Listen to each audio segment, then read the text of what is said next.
तो दोस्तों आज के इस वीडियो के अंदर हम लोग डिटेल्स एनालिसिस करने वाले हैं बंधन के BSc health care index fund के बारे में। आज के इस वीडियो के अंदर हम लोग इस एनएफओ के बारे में डिटेल्स में जानेंगे। दोस्तों ये एनएफओ जल्द ही आपको मार्केट के अंदर लिस्ट होते देखने को मिल जाएगा। तो आज के इस वीडियो के अंदर हम लोग इस इंडेक्स फंड के रिटर्न जानेंगे। इस फंड को जो बंधन बैंक यहाँ पे प्रेजेंट कर रहा है, यहाँ पे इनके फंड मैनेजर्स कौन रहने वाले हैं, इस फंड ने अभी तक कितने रिटर्न दिए हैं, इसके अंदर एंट्री लोड कितना है, एग्जिट लोड कितना है, इस एनएफओ से रिलेटेड हर एक छोटी बड़ी चीज हम लोग इस वीडियो के अंदर डिस्कस करने वाले हैं। तो चलिए दोस्तों वीडियो स्टार्ट करते हैं और इस फंड के बारे में डिटेल्स में जान लेते हैं। किसी भी एनएफओ को डिटेल एनालिसिस करने के लिए हम लोग एक वेबसाइट की मदद लेते हैं जिसका नाम है moneymintidia.com। आपको moneymintidia.com यहाँ पे सर्च करना है, देन उसके आगे आपको यहाँ पे एनएफओ लिख देना है। जैसे आप एनएफओ लिखेंगे तो कुछ इस तरीके का इंटरफेस यहाँ पे ये शो करेगा, तो आपको इसके ऊपर क्लिक कर देना है। जैसे आप क्लिक करेंगे तो यहाँ पे देखिए आपको स्टार्टिंग में ही मिल जाएगा BSc health care index fund. आपको इसके ऊपर क्लिक करना है। जैसे ही आप क्लिक करेंगे आप इस पेज के ऊपर आ जाएंगे। यहाँ पे आपको पेज को नीचे स्क्रॉल करना है। इस स्कीम से रिलेटेड सभी इंफॉर्मेशन आपको यहाँ पे मिल जाएगी। अगर हम लोग इस स्कीम के टाइप की बात करें तो ये स्कीम एक ओपन एंडेड टाइप की स्कीम रहने वाली है। ये ट्रैकिंग करेगी यानी फॉलो करेगी बीएससी हेल्थ केयर इंडेक्स हो। तो इस इंडेक्स के अंदर जो भी कंपनियां रहेगी उसी के अंदर फंड मैनेजर्स आपका पैसा इन्वेस्ट करने वाले और इसी थीम को ये फंड मैनेजर्स यहाँ पे फॉलो करेंगे। यहाँ पे अगर आप बीएससी हेल्थ केयर का बेंचमार्क फंड देखेंगे उसके अंदर जो टॉप लेवल की कंपनियां उसकी डिटेल्स यहाँ पे दी गई है। तो सबसे ज्यादा जो शेयर इन्वेस्ट किया जाएगा वो सन फार्मा फार्मास्यूटिकल के अंदर इन्वेस्ट किया जाएगा। उसके बाद सेकंड लार्जेस्ट कंपनी आएगी सिप्ला लिमिटेड, इसके अंदर किया जाएगा। उसके बाद थर्ड कंपनी की बात करें तो डॉक्टर रेड्डी लेबोरेटरीज, इसके अंदर किया जाएगा। इसके बाद यहाँ पे एक हेल्थ इंश्योरेंस की कंपनी आ जाती है मैक्स हेल्थ केयर, इसके अंदर किया जाएगा। इसके साथ ही अपोलो हॉस्पिटल इसके अंदर किया जाएगा, टीवी स्लेब इसके अंदर किया जाएगा। यानी कि जो भी फार्मा से रिलेटेड जो भी कंपनियां रहेगी उनके अंदर इन्वेस्ट किया जाएगा, चाहे वो हेल्थ की कंपनी हो या इंश्योरेंस प्रोवाइड कराने कंपनी हो या कोई लैब वाली कंपनी हो। इस इंडेक्स के अंदर उसको इंक्लूड किया गया और इसी के हिसाब से फंड मैनेजर्स आपका जो है पैसा इन्वेस्ट करने वाले हैं। यहाँ पे इस फंड से रिलेटेड हमें और डिटेल दी जाती है, जैसे कि यहाँ पे आप इसकी इंपॉर्टेंट डेट देख सकते हैं। तो यहाँ पे जो इस फंड का एनएबी का प्राइस आ रहा है वो 10 रुपए पर यूनिट के हिसाब से आ रहा है। स्कीम का type open index type scheme रहने वाला है, यानी यहाँ पे आप कभी भी एग्जिट कर सकते, कभी भी एंट्री कर सकते हैं। यहाँ पे कोई भी बाउंडेशंस नहीं है। इस एनएफओ की ओपनिंग डेट की बात करें तो ये एनएफओ 21 अगस्त को ओपन हो चुका है, देन 3 सितंबर को ये एनएफओ क्लोज हो जाएगा। अगर आप इसमें अप्लाई करते हैं तो आपकी जो अलॉटमेंट डेट रहने वाली है वो 6 सितंबर रहने वाली है। तो 6 सितंबर को यहाँ पे आपको अलॉटमेंट मिल जाएगी। कैटेगरी टाइप की बात करें तो ये फंड एक इंडेक्स टाइप का फंड रहने वाला है। मिनिमम इन्वेस्टमेंट की बात करें तो 1000 रुपए से यहाँ पे आप अपना जर्नी स्टार्ट कर सकते हैं। इस फंड का कोई भी लॉकिंग पीरियड नहीं है। रिस्क के टाइप की बात करें तो रिस्क वेरी हाई रहने वाला है, आपका पैसा बिल्कुल यहाँ पे रिस्क पे रहने वाला है। स्कीम की अगर बेंचमार्क की बात करें तो ये बीएससी हेल्थ केयर टीआरआई को फॉलो करेगा, देन इसी के हिसाब से आपको जो है रिटर्न प्रोवाइड करेगा। यहाँ पे हमें बीएससी इंडेक्स से रिलेटेड अदर इन्फॉर्मेशन दी जाती है, जैसे कि आपका यहाँ पे एग्जिट लोड कितना रहने वाला है। तो यहाँ पे जो हायर ड्यूरेशन है 15 डेज का है। तो अगर आप 15 दिन के पहले यहाँ पे एग्जिट मारेंगे तो आपको ये चार्जेस पे करने होंगे। अगर आप यहाँ पे एग्जिट लेना चाह रहे तो आपको 15 दिन के बाद यहाँ पे एग्जिट करना है, इस बात का आपको ध्यान रखना है। स्टार्टिंग का जो आपका इन्वेस्टमेंट रहेगा वो 1000 रुपए का रहेगा। अगर आप एनएफओ में अप्लाई करेंगे तो आपको 1000 रुपए से यहाँ पे एनएफओ के अंदर अप्लाई करना होगा। देन बाद में आप चाहे तो इस फंड के अंदर 100 रुपए से अपना एसआईपी भी स्टार्ट कर सकते हैं, बट 1000 रुपए इनफ अमाउंट है। मेरा ऐसा मानना है कि कम से कम अगर आप एसआईपी के साथ जा रहे हैं तो आपको 500 रुपए से लेके 1000 रुपए तो कम से कम इन्वेस्ट करना चाहिए। यहाँ पे देखिए हमें इस फंड के एसेट एलोकेशन के बारे में बताया जा रहा है। तो ये वो सेक्टर है जिनके अंदर फंड मैनेजर्स आपका पैसा इन्वेस्ट करेंगे। सबसे ज्यादा जो आपका पैसा रहेगा वो 90% तक यहाँ पे इन्वेस्ट किया जाएगा। तो 95% तक जो पैसा रहेगा आपका वो इसी इंडेक्स के अंदर इन्वेस्ट किया जाएगा। फिर भी अगर फंड मैनेजर्स को लगता है कि डेबिट मार्केट या मनी मार्केट के अंदर उन्हें कोई अपॉर्चुनिटीज नजर आ रही है तो वो क्या करेंगे, सिर्फ 5% तक पैसा यहाँ से निकाल सकते हैं। कम से कम यहाँ पे 0 रहेगा, देन हायर रहेगा वो 5% तक यहाँ पे फंड मैनेजर्स इस पैसे का यूज कर सकते हैं। यहाँ पे हमें फंड मैनेजर्स के बारे में बताया जाता है। तो इनका जो फंड मैनेजर है वो सिंगल फंड मैनेजर है। आप उनकी डिटेल्स देख सकते हैं। यहाँ पे जब आप थोड़ा सा नीचे स्क्रॉल करेंगे तो आपको इस इंडेक्स के रिटर्न के बारे में बताया जाएगा। तो कुछ इस तरीके के रिटर्न ही आपको मिलेंगे अगर आप इस फंड के अंदर इन्वेस्ट करेंगे। तो यहाँ पे देखिए ऑलमोस्ट आपको 10 साल तक के रिटर्न देखने को मिल जाएंगे, जो मेरे ख्याल से काफी अच्छा पॉजिटिव पॉइंट है। अगर हम एनएससी के इंडेक्स की बात करें तो वहां पे जो हमें हायर रिटर्न दिखाए जाते हैं वो 5 साल के रहते हैं, बट यहाँ पे हमें 10 साल के रिटर्न मिल जाते हैं। तो जिन लोगों ने 1 महीने पहले इस इंडेक्स के अंदर इन्वेस्ट किया है वो कोई सी भी स्कीम हो सकती है, किसी भी म्यूचुअल फंड की स्कीम हो सकती है। तो उन्हें जो रिटर्न मिला है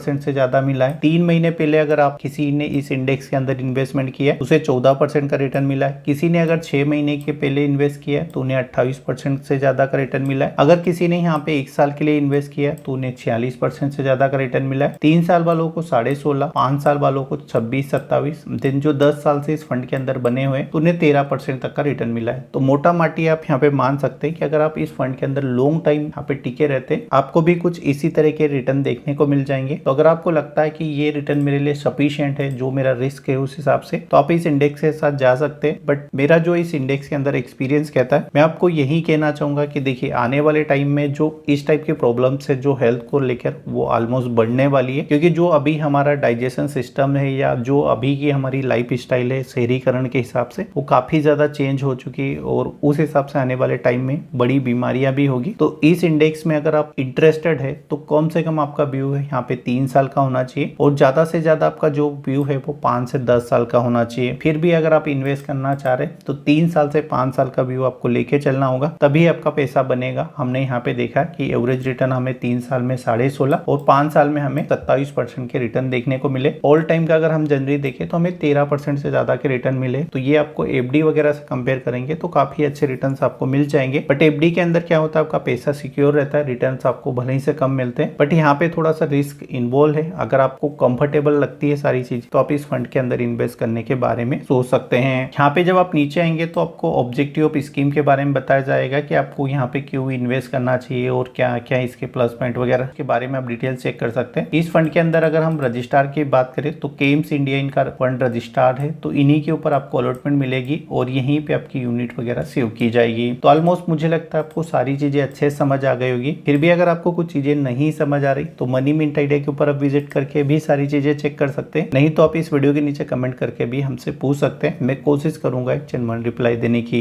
चलिए दोस्तों, मिलते हैं और किसी नए वीडियो में नई जानकारी के साथ। चलिए, धन्यवाद।